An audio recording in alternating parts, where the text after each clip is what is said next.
Olá! Vem, vem, vem, vem! Mais um vídeo aqui no canal Contos com a Adele. Eu sou a Adele. Lógico que é um prazer enorme encontrar com você mais uma vez. Se você ainda não é inscrito no canal, o que você já é?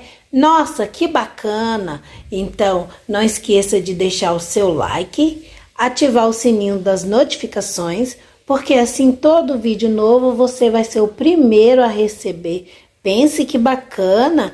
Ah, e compartilhe o vídeo. Tamo junto! Você já ouviu falar em pais tigres? Você conhece o significado desta palavra? Não? Os pais tigres, de acordo com a cultura chinesa, significa criar seus filhos fera para serem leais, ter uma sólida ética de trabalho, trazer honra à família através do sucesso acadêmico e social. Vamos impactar? Porque do jeito que está, não dá para continuar.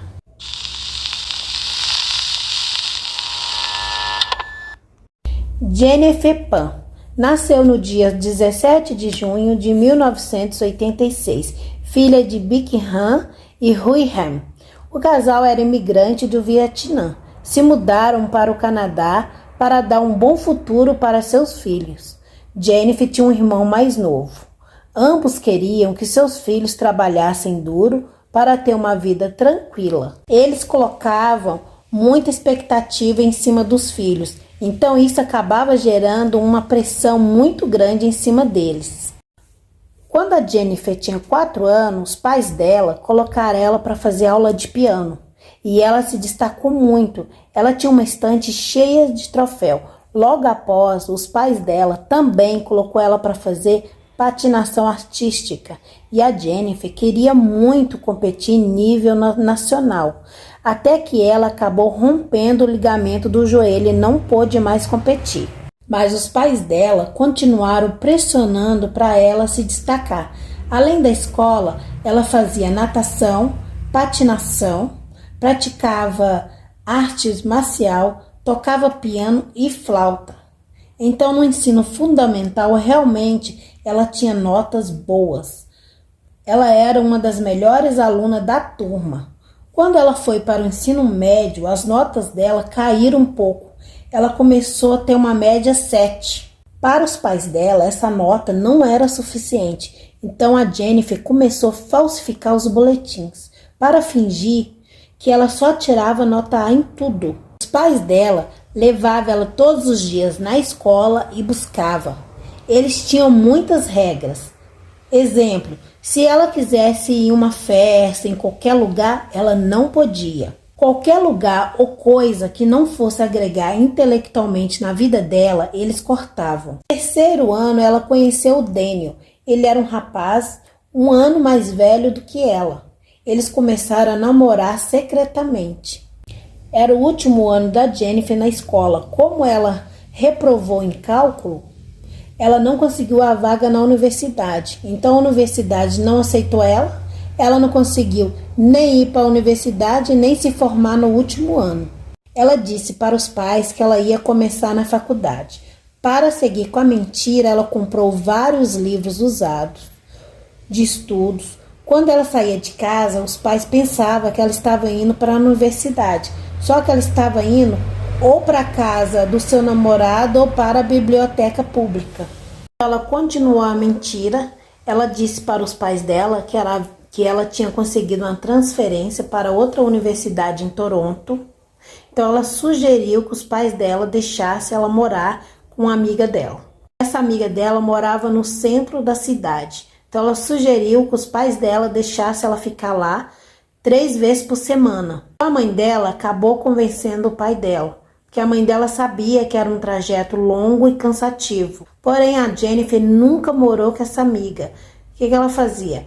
Ela foi para casa do namorado. Aí o tempo foi passando até que chegou em 2008, que seria o ano dela se formar na universidade. Para continuar com a mentira dela, ela e o Daniel, o namorado dela, conseguiram uma pessoa para poder fazer um boletim falsificado com todas as notas finais documentos para comprovar que ela realmente tinha se formado na universidade. Ela disse para os pais dela que a turma dela era muito grande, era gigante, então que ela tinha apenas um convite para a formatura. Então que ela não ia dar para um ou para o outro, porque senão eles iam ficar deslocados no dia.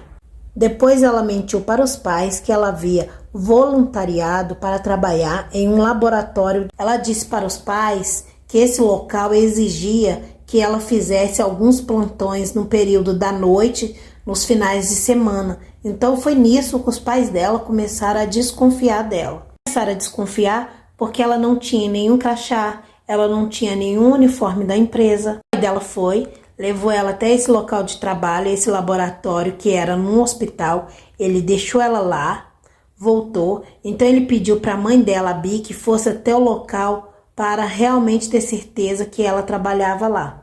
Ela foi atrás, então ela percebeu que a mãe dela estava seguindo ela. O que ela fez? Ela entrou numa sala dentro do hospital, no pronto-socorro, e ficou escondida até que a mãe dela fosse embora. No dia seguinte, que os pais dela já estavam bem desconfiados, então eles resolveram ligar para a amiga dela, que ela supostamente estava morando. Ligaram para a amiga disse que a Jennifer não estava lá e que inclusive a Jennifer não morava com ela. Então eles resolveram confrontar a Jennifer, confiscaram o notebook e o celular dela, então ela não podia ter acesso a nada de tecnologia e ela ficou de castigo por 2 semanas. Depois disso eles descobriram mais mentiras, eles descobriram que ela estava namorando, então eles proibiram ela de namorar o Daniel. O pai dela deu 2 opções para ela: ou ela continuava em casa e voltava a estudar, ou ela ficava com o Daniel, mas fosse embora de casa e nunca mais voltasse. Então chegou um ponto que o Daniel cansou da situação. Então ele resolveu terminar com a Jennifer, só que ela queria continuar com ele. Nessa época ela já tinha 24 anos, então se ela quisesse, ela poderia sair de casa e morar com o Daniel. Não, mas ela preferiu ficar em casa. Por algum tempo ela se aproximou de um amigo dela de infância e ela comentou como os pais dela eram muito controladores. E este amigo dela comentou com ela que uma vez ele considerou a possibilidade de matar o próprio pai. Quando ele falou isso, a Jennifer ficou intrigada. Então ela começou a pensar como a vida dela seria melhor se ela não tivesse o pai.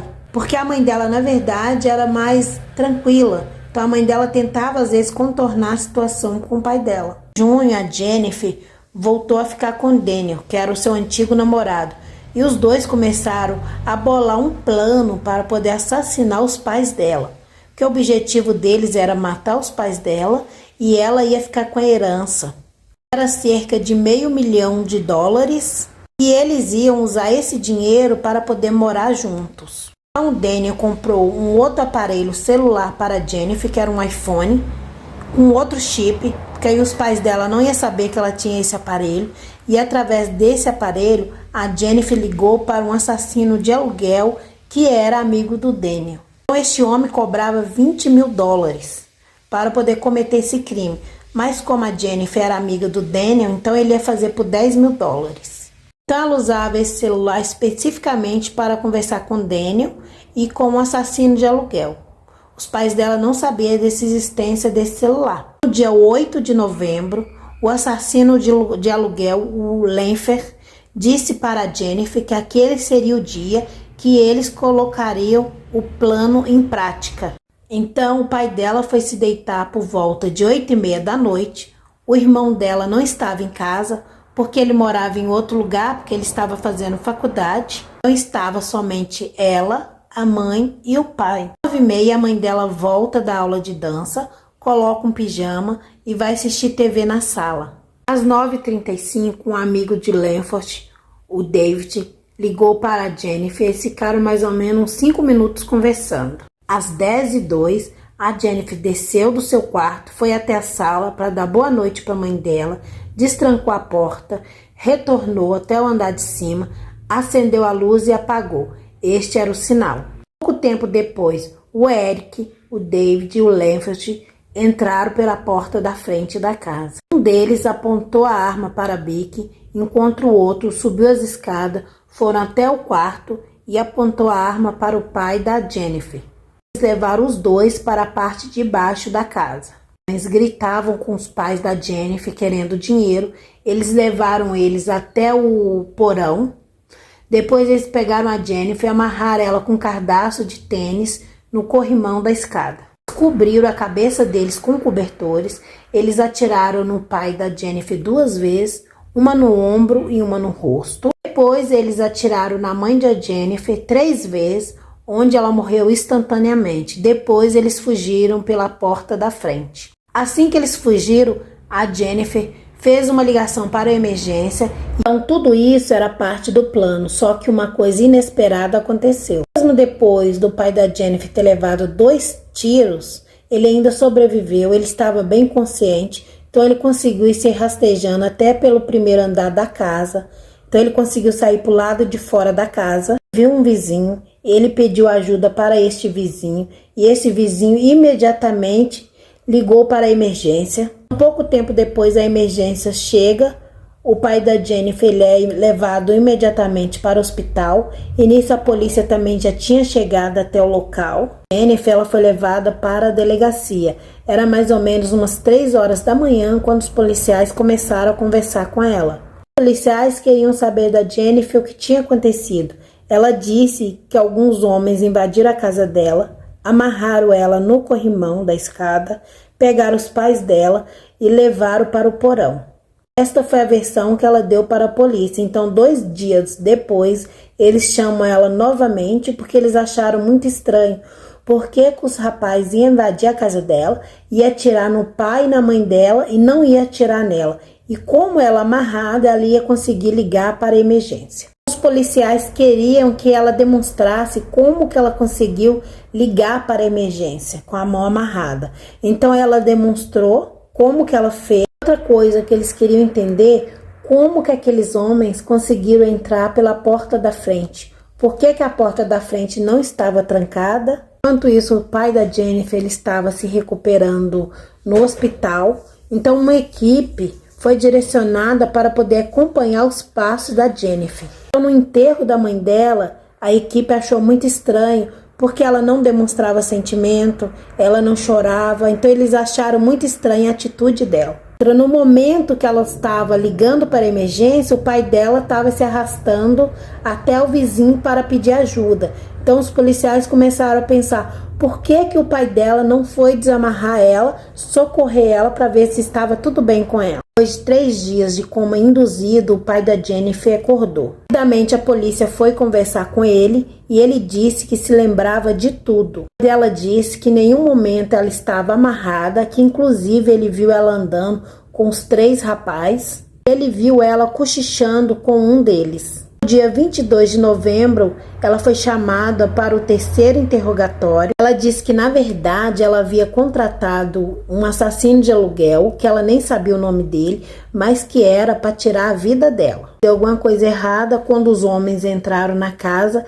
que era para poder matar ela, só que eles mataram, atiraram no pai dela e na mãe dela. Imediatamente ela foi presa. Então, na primavera de 2011, das mensagens de texto que ela tinha no celular, os policiais conseguiram chegar nos outros envolvidos.